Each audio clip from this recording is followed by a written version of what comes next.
문재인이 짓밟은 원전 이곳 다시 짓는다. 신한울 3호기 4호기를 말합니다. 신한울 3호기 4호기는요.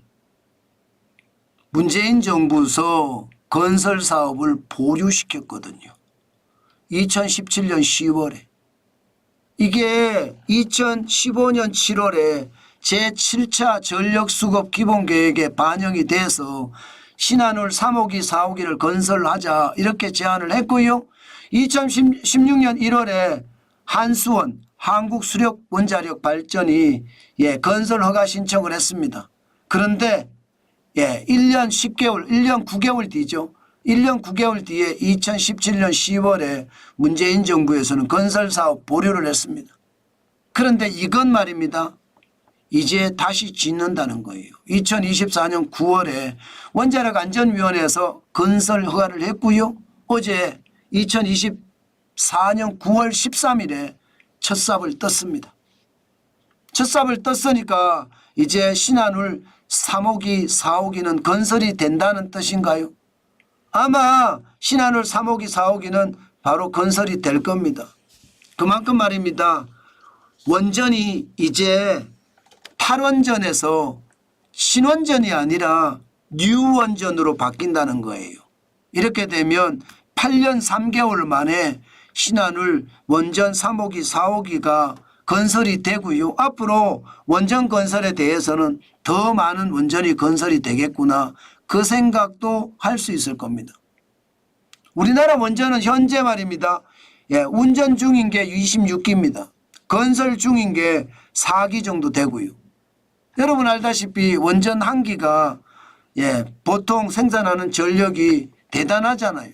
게다가 친환경 에너지라고 이미 많은 사람들이 그렇게 이야기를 했습니다. 그래서 원전은 대한민국의 대표적인 산업으로 점점 커가고 있습니다. 여러분 원전이라는 게 보세요. 이게 안전하다 못해 대한민국이 세계 최고의 기술을 가지고 있다고 이야기할 정도로 원전은요. 굉장히 깨끗한 그린 에너지를 만들어내고 있습니다. 이렇게 되니까 여러분 이게 윤석열 정부는 기왕 이렇게 시작한 거 이미 체코와 원전에 대한 계약을 맺었고 이제는 글로벌 원전 동맹체를 만들어내야 되겠다. 그런 생각으로 원전에 대해서 강력하게 지금 추진하고 있습니다. 기본적으로는 글로벌 원전 동맹을 맺는다는 게 미국과 체코와 아니면 대한민국과 이렇게 맺어간다는 이야기잖아요. 이런 생각을 하면 그동안 탈원전 하면서 원전의 본업체라고 이야기한 두산에너빌리티나 1차, 2차, 3차 업체들까지 줄줄이 망하다가 다시 햇빛을 보게 되겠구나. 그런 생각도 하게 됩니다. 더 중요한 것은요. 전 세계는 이미 탈원전은 이미 포기했습니다. 지금 독일 외에 말입니다. 탈원전 대부분 포기했다고 해도 과언이 아닙니다. 미국도 원전을 지금 짓고 있잖아요. 프랑스도 지금 탈원전 한다고 하다가 다시 짓고 있습니다. 중국은 엄청나게 많이 짓고 있고요. 지금 중국은 보면 23기나 짓고 있잖아요. 러시아도 3기가 짓고 있고요. 일본도 짓고 있습니다. 일본도 탈원전 하고 있고요. 대한민국 마찬가지고 대한민국 이제 요게 3기잖아요. 3기고 25기였잖아요. 요게 이제 26기가 된 거죠. 26기 한 개가 완성이 돼서 이제 전력을 생산하기 시작을 했죠. 그래서 여기는 신한울 3호기 4호기까지 포함되면 이제 4개가 되는 거고 인도도 마찬가지 하고 있고요.